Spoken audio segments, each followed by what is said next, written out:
tudo menos em pregar o Evangelho. O Evangelho é o único elemento capaz de transformar a humanidade, transformar o Brasil.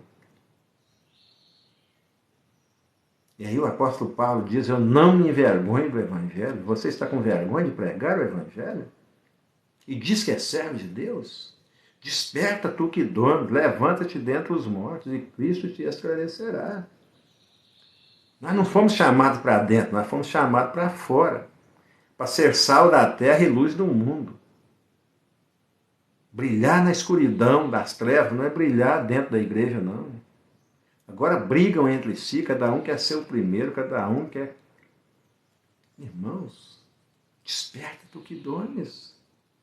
Levanta-te dentre os mortos e Cristo te esclarecerá. Só Ele é a luz do mundo. E aqueles que seguem Jesus jamais andarão em trevas, mas terão a luz da vida, é garantia da palavra. Ninguém vos engane com palavras vãs sem base bíblica, porque por essas coisas vem a ira de Deus sobre os filhos da desobediência. Não está falando dos desobedientes lá do mundo, lá de fora, dos desobedientes aqui de dentro. A Bíblia fala para nós. Eles são culpados das catástrofes? Não, eu e você. Porque nós não pregamos o Evangelho. Me imposta essa condição. E ai de mim se não pregar o Evangelho. Todos aqueles que ouvem, que entendem, agora têm que passar isso para frente. O mundo jaz no maligno, estão dormindo, são escravos do maligno. E quem Deus vai usar para libertá-los? Aí você enche o peito e diz assim, nós somos embaixadores de Cristo.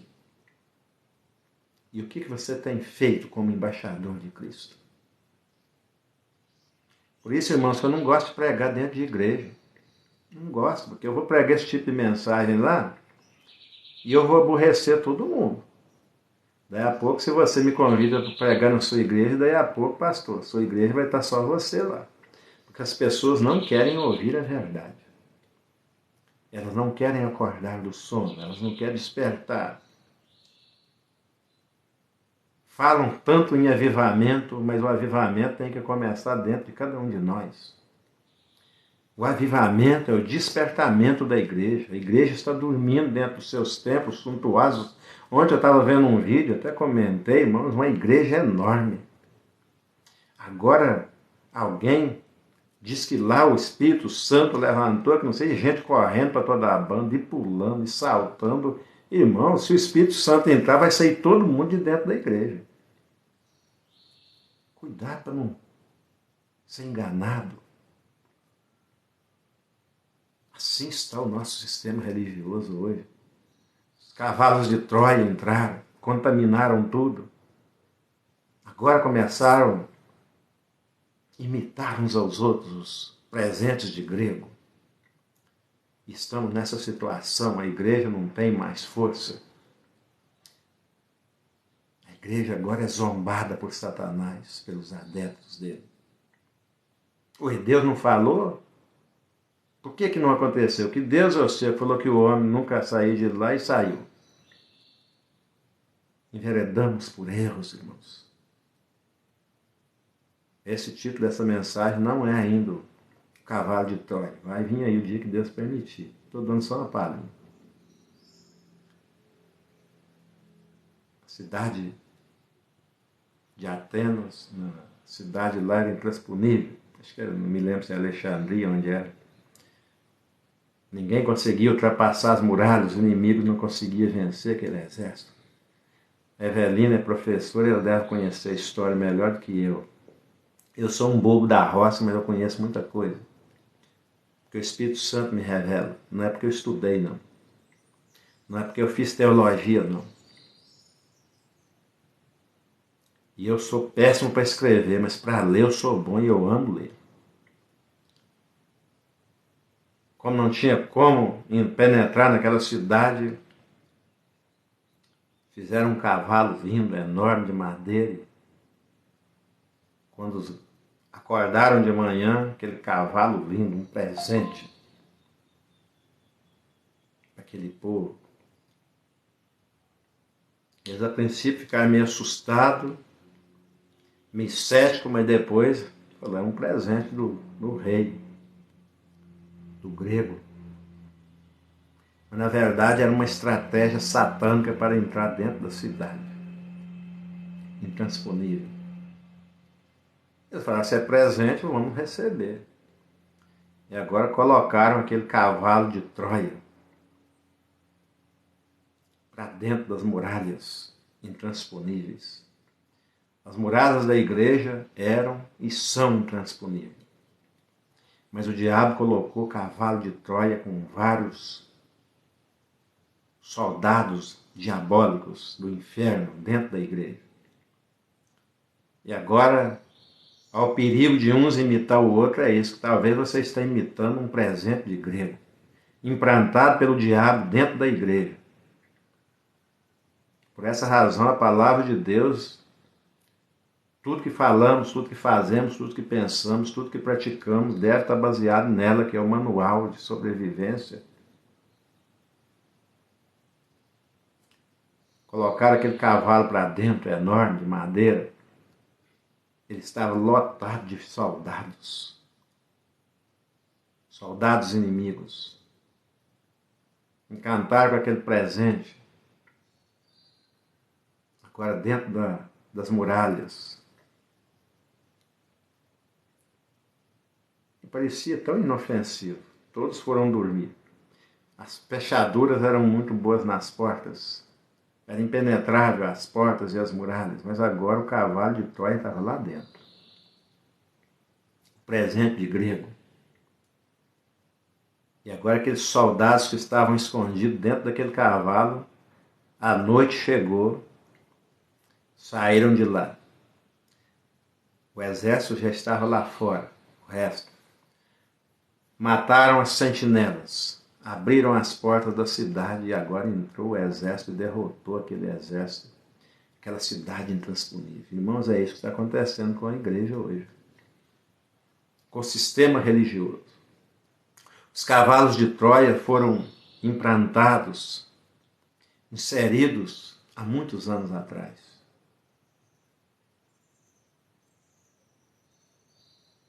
Lá em Roma. Foram inseridos por Constantino. E aí a coisa começou a desandar. Esses cavalos de Troia estão aí e agora apodreceu o sistema religioso. 50% apodreceu, 50% é imprudente, não vão para a palavra. Ninguém vos engane, versículo 6, Efésios 5, versículo 6. Cuidado com os cavalos de Troia, com os presentes de grego. Ninguém vos engane com palavras vãs, porque por estas coisas vem a ira de Deus sobre os filhos da desobediência. Portanto, não sejais seus companheiros. Olha aí. Tem que identificar esse tipo de gente. O apóstolo Paulo vai apertando a mensagem lá na frente. Ele diz, olha irmãos, apartai de todos aqueles que se dizendo irmão for devasso, for violento, for avarento, apartai-vos deles. E ele diz assim, eu não estou dizendo com isso que vocês devem se apartar das pessoas do mundo. Olha aí. Mas é dos cavalos de Troia, dos presentes de grego que estão dentro da igreja, falando o que Deus não falou. Ensinando o que Deus não ensinou, pregando o que Deus não mandou. Não são mais mensageiros de boas novas, mas são juízes. Ao invés de dar certeza na palavra de Deus para aquelas pessoas que estão ali, colocam dúvidas com os presentes de grego. E aí as pessoas não têm mais certeza da sua salvação, porque acham que ser salvo agora, os cavalos de Troia ensinou que é do tipo que corta o cabelo. Da maneira do corte de cabelo, da maneira de vestir. Irmãos, cada um de nós somos o nosso próprio juiz. O Espírito Santo que está dentro de mim e de você é o mesmo, e ele vai me mostrar o que é certo e o que é errado. Não é irmão julgando irmão. É cada um julgando a si mesmo através do que o Espírito Santo está falando na palavra. E através dela. Se alimentando do alimento sólido, do alimento puro, sem contaminações religiosas. Portanto, não sejais seus companheiros. Porque no outro tempo erais trevas, vocês eram trevas, eu era. Éramos trevas, não enxergava nada. Estávamos dormindo e Deus nos despertou do sono. Nos levantou dentre os mortos e eu estou aqui hoje, não mais dentre os mortos, mas dentre os vivos. E agora tendo discernimento da palavra de Deus para pregar a palavra a tempo e fora de tempo. Como servo de Deus, se apresente a Deus, não a pastores, não a denominações. Apresentai-vos, pois, a Deus. É Deus que vai assalariar. É Deus que vai recompensar. É Deus que faz tudo em todos, tanto querer quanto efetuar. É só você se entregar, Ele faz. Quem sou eu para ter palavras para falar aqui? Quem sou eu, irmãos? Não sou nada diante das pessoas. Não tenho diploma, não tenho credenciais, não tenho coisa nenhuma, sou apenas uma voz que clama, a voz do que clama no deserto, sem diploma, sem credenciais, sem nada. As minhas credenciais é a palavra de Deus. Procura apresentar-te a Deus também como obreiro que não tem do que se envergonhar e que maneje bem a palavra da verdade, porque é ela que salva, ela que limpa, ela que cura, ela que transforma. A fé vem pelo ouvir. E não é ouvir blá blá blá, é ouvir a palavra de Deus. Antes vocês eram trevas, agora sejam luz. Sal da terra e luz do mundo. Devemos refletir como espelho a glória de Deus e não a glória do mundo. Porque no outro tempo erais trevas, versículo 8, mas agora sois luz no Senhor. Você é luz no Senhor, fora do Senhor você não é nada. Eu sou luz no Senhor, fora do Senhor eu sou apenas uma cana quebrada, como Senaqueribe falou de Ezequias.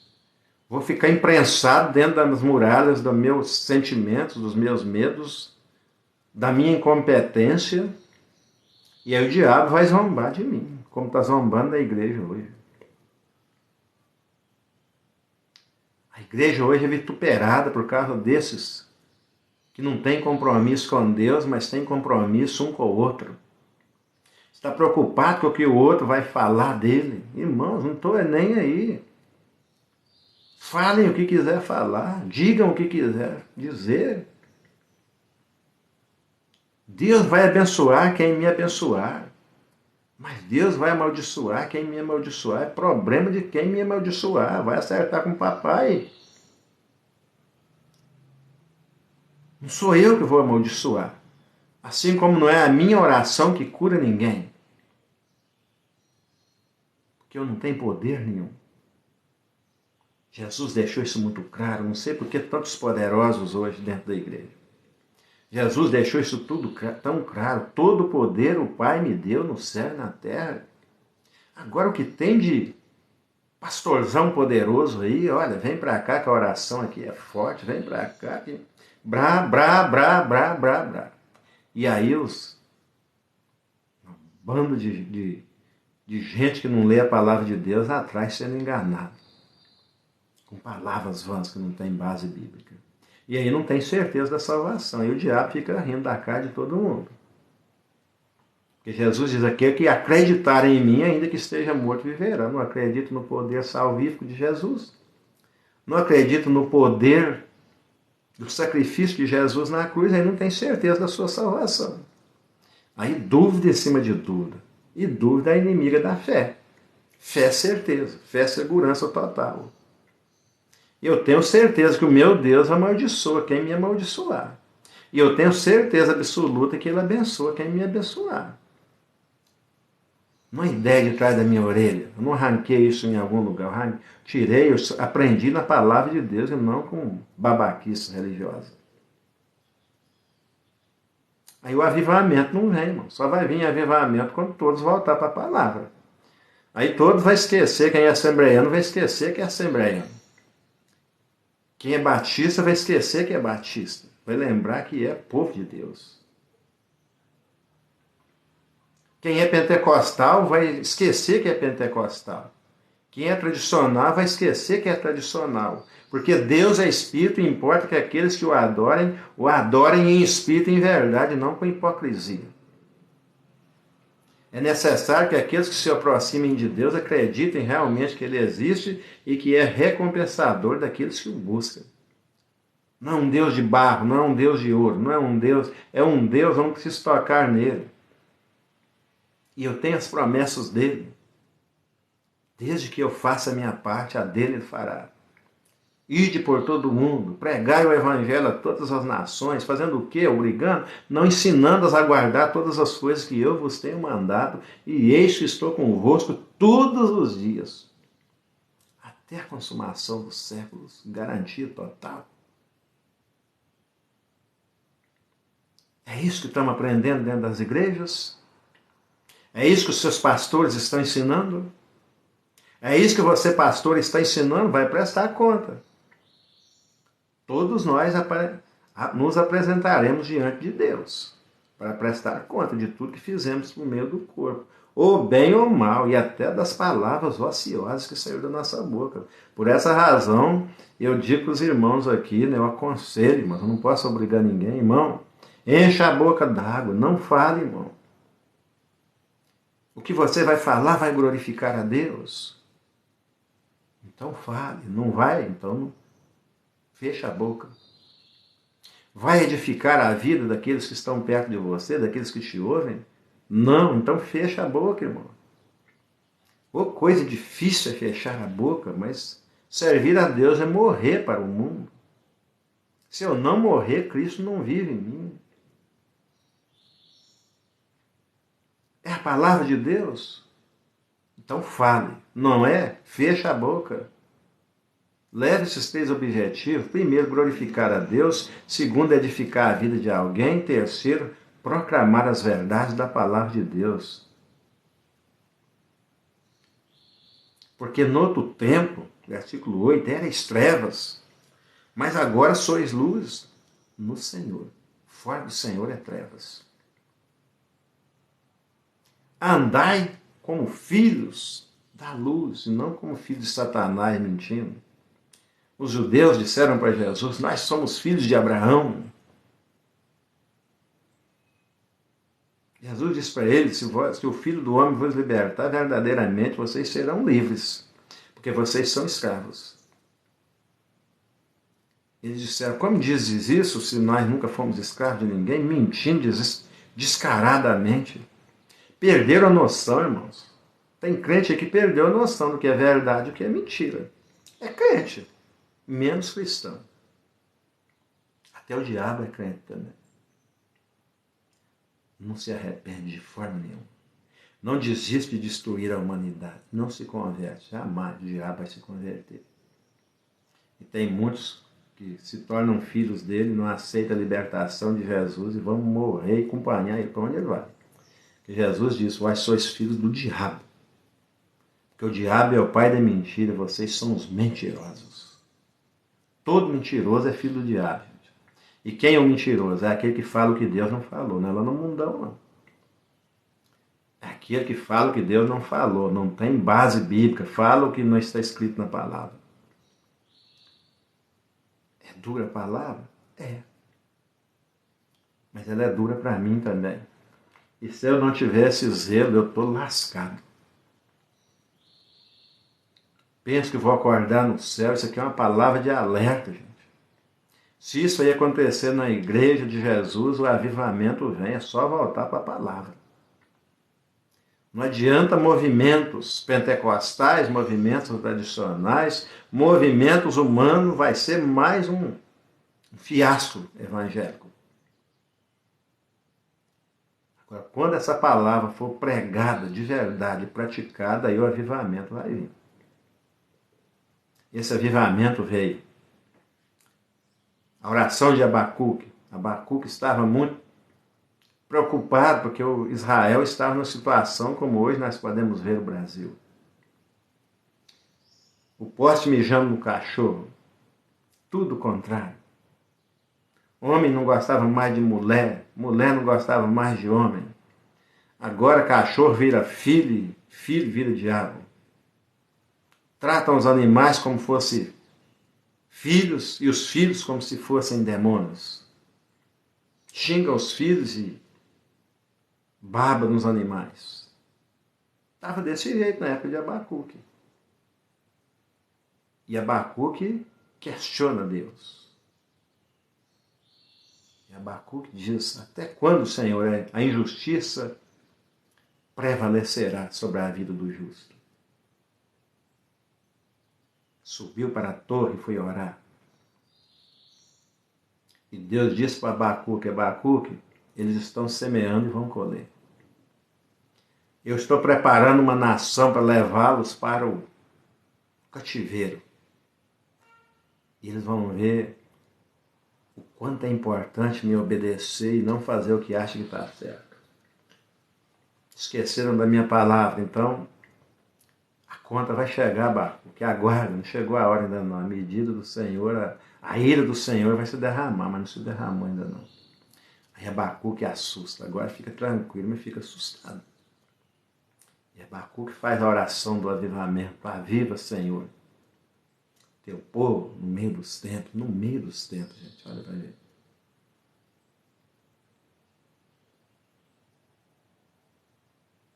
E Abacuque, depois de ver o que Deus vai fazer, a miséria que vai ser, Abacuque fala assim: ainda, Senhor, ainda que a figueira não floresça, ainda que viremos Venezuela, porque semeamos e vamos colher, eu continuarei confiando no Senhor. Ainda que não tenha mais leite, ainda que não tenha mais comida, ainda que não tenha mais fruto, eu, pessoalmente, continuarei confiando no Senhor. E o avivamento veio no meio dos tempos. Veio Jesus, dividiu a história. Antigo e Novo Testamento, Nova e Velha Aliança. O calendário que contava regressivamente, agora zerou no meio dos tempos. Jesus veio e aí o avivamento veio. Aí o avivamento veio como? Depois de 400 anos de silêncio. Começou com João Batista, apenas uma voz que clamava no deserto. Alguém que não estava querendo aparecer. Alguém que não estava querendo ficar famoso. Alguém que apontou para Jesus e disse: eis o Cordeiro de Deus que tira o pecado do mundo, não sou eu. Alguém que apontou para Jesus e não para si mesmo.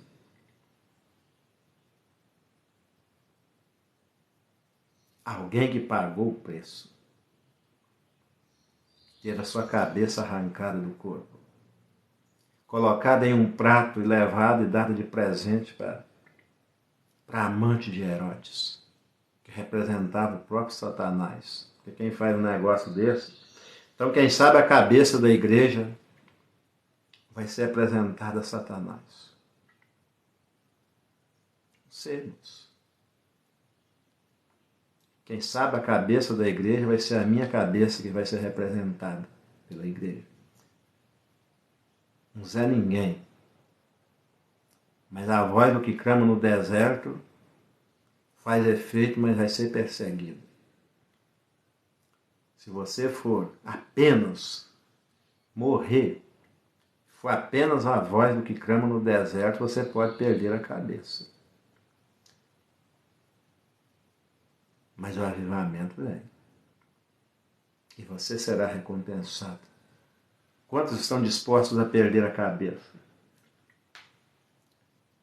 99% de nós que dizemos que somos servos de Deus não estamos dispostos a perder a cabeça. Preferimos viver na mentira do que morrer na verdade. Porque lá na mentira tem dinheiro. Na mentira tem recompensa. Na mentira tem público alto. Mas nós devemos ser imitadores de Cristo. Na hora que ele falou a verdade, enquanto ele estava curando, multidão. Enquanto ele estava multiplicando pão, multidão. Mas na hora que ele falou a verdade, chamou no compromisso, foi todo mundo embora. Engraçado, irmãos. Acontece do mesmo jeito nas lives, acontece do mesmo jeito nas igrejas. Pastor, se você se converter, tá? Porque você que está pregando a mentira tem que se converter, é mudar de lado, mudar de vida, mudar de rumo. Você que está aí com a igreja lotada, pulando e bradando, e maior zorra total, dizendo que estão cheios do Espírito, se você começar a pregar a realidade, vai todo mundo embora. Mas vai ficar aí, os verdadeiros vão ficar aí. Mas os cavalos de Troia vão vazar fora, porque vão ser descobertos. Porque a palavra de Deus esclarece, a palavra de Deus mostra a verdade. Comece a pregar a palavra de Deus, mas esteja disposto a pagar o preço. Aí a hora que for todo mundo ir embora, não precisa assustar não, como os apóstolos assustaram não. Estão indo todo mundo embora, Senhor. Não se preocupa não. Estão saindo de nós porque nunca foram de nós. Então, irmãos, o que tem de crente que não é cristão aí, fazendo um brá danado, um barulho, nada de Bíblia, nada, está só atrapalhando, tá, gente? Está atrapalhando o avivamento. Ou se converta ou sai. Escolham. Ou está com Jesus ou está contra ele. Ou está juntando ou está espalhando. Você está juntando ou espalhando? Olha aí, referência para a gente saber de que lado que a gente está. Está juntando ou está espalhando? Versículo 9. Porque o fruto do Espírito está em toda bondade, e justiça, e verdade. Aí é cheio do Espírito. Verdade da palavra de Deus. Bondade da palavra de Deus. Justiça da palavra de Deus. Aprovando o que é agradável ao Senhor. Aprovando ou desaprovando? É Ele que aprova, é Ele que desaprova, é Ele que diz quem pode e quem não pode. Não sou eu nem você. Nós somos a igreja. E não comuniqueis, olha que nem comunicar. E não, versículo 11, e não comuniqueis com as obras infrutuosas das trevas, mas antes condenai. Aí é para condenar, irmãos. O que eu estou fazendo aqui? Eu estou condenando as obras das trevas. E é assim que deve ser qualquer um, não é ficar passando mão na cabeça de pecado, não. É pregar a verdade, não é apontar o dedo para ninguém, mas se você pregar a verdade, a verdade libertará o povo. Mas se você não prega a verdade, se você está entre os falsos profetas que vai pregar o que as pessoas querem ouvir, vai ter igreja cheia, mas não vai ter santidade. Vai ter blá humano, mas não vai ter nada de Espírito Santo. Vai ter movimento cai, movimento disso, movimento daquilo, mas cura da alma mesmo, nada. Que Jesus não está nesse blá. Sem base bíblica.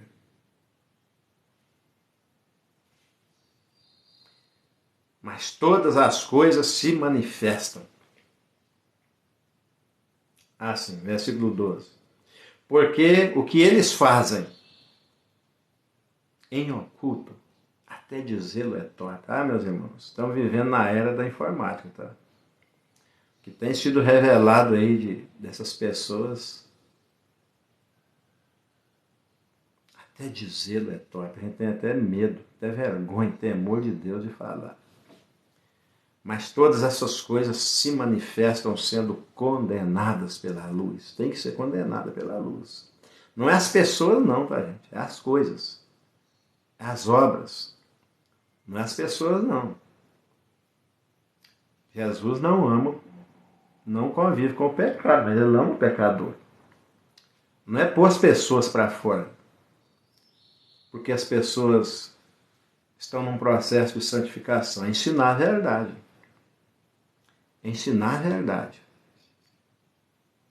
Porque todas essas coisas se manifestam sendo condenadas por quem? Quem é a luz? Eu? Condenadas pela luz, que é Jesus. Ele que é a luz. E a palavra de Deus é a luz. A palavra de Deus é Jesus. Lâmpada para os meus pés e luz para os meus caminhos. Manual de comportamento, manual de sobrevivência. Pega isso aí, mano. Manual de sobrevivência. Se não encaixar, não tem sobrevivência espiritual. Por isso, agora chegou no nosso texto principal. Por isso, versículo 14. Por isso diz a palavra: desperta tu que dormes, e levanta-te dentre os mortos. Sai do meio dessa defuntanhada aí. Sepulcros caiados, e Cristo te esclarecerá. As más conversações corrompem os bons costumes. Os falsos profetas enganam muitos. Está tudo aqui na palavra, mas não lê. Aí os falsos profetas até conhecem, mas esconde. Isso aí é um alerta para cada um de nós, mano. É individual. Só você pode cuidar da tua alma. Se cada um fizer a sua parte... Eu li uma história de um frade, né? Já contei aqui. Tinha um sonho, um grande sonho, de transformar o mundo. E ele pregou isso a vida inteira, que as pessoas deveriam mudar, que as pessoas deveriam se consertar. Morreu com 90 anos e quando ele estava no leito de morte, aí ele aprendeu. Ele disse, caramba, por que eu não entendi na minha vida toda? Eu vivi a minha vida toda querendo mudar o mundo. Mas eu não mudei a minha própria vida. Se eu tivesse mudado a minha própria vida, de repente eu teria conseguido mudar o mundo. Mas as pessoas estão querendo mudar a vida dos outros e não as suas próprias vidas. É eu, irmão, mudando a minha vida, deixando Deus transformar a minha vida. Cada um individualmente descobriu o erro, se converta. Tem que se converter todo dia, irmãos. Eu me converto todo dia. Tem 30 anos que eu estou me convertendo. É processo de santificação. É abandonando o erro e abraçando a verdade. Todo dia eu vou descobrir coisas. 11 anos de chamado ministerial. Fui descobrir um dia desse que o meu chamado é esse aqui. Mas eu estava pensando que o meu chamado é só nas ruas, semeador de esperança. Olha o meu nome, Divino Companheiro, semeador de esperança. Na verdade é. Mas será que a igreja tem esperança? Aí eu não entendi a palavra de Deus, irmãos. Agora entendi um dia desse, lá no meio do mato, capinando minha lavoura lá. Aí fui olhando aqueles pés de café no meio do mato, e aí eu via cada crente fundado